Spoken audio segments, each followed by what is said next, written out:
Most SUVs suck, right? But there of course are very nice exceptions. And the perfect example for that is the Ferrari Purosangue.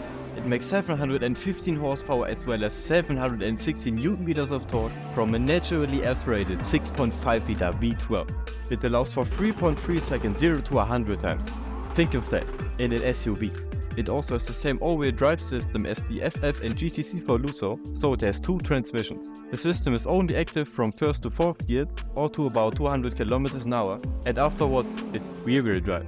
So combining rear-wheel drive with an 8-speed dual-clutch transmission, this car can reach top speed of 311 km an hour, which is pretty impressive. Also impressive is the weight of the car, being just under 5 meters long while using a giant V12 and having space for 4 full-size adults. They still just weigh 2 tons. For comparison, G-Wagons are like 2.5 or more. And because these cars are front mid-engine, so the engine is pretty far back in the engine bay, then they have 4-wheel steering and got some very interesting suspension tech, they handle great. In a review by the lads at Throttle House, link to their video in the description, they came to the conclusion that it handles like a supercar, which is super unusual and weird when you're sitting in a tall SUV. So you don't even need a normal supercar anymore, but you can't afford one anyways after paying about 400k for the base model Purosangue.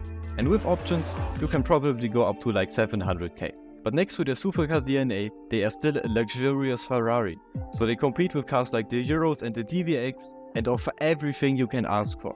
So you can fit tall people inside of them, just like in the Koenigsegg Gemera, and everything is trimmed in nice materials and super comfortable. They also actually are rather practical with a pretty big trunk, and you can modify the panels like a puzzle to get the maximum space out of it, and you can fold down the rear seats for a nice relatively flat surface. They also actually have a very nice infotainment system, which is way above Ferrari standard, but the only problem is the navigation system, because it doesn't have one. So you need to rely on your phone the whole time to get a map, and if there's no signal, you basically get lost. And because delivery starts about November of this year, so in 2023, I hope they use the time to fix it. And I personally really like the design of the car. They are platform based on the Roma, which looked fine but was nothing more than that, and they managed to change everything. So you get suicide rear doors on the Purosangue that are like half of the side of the car.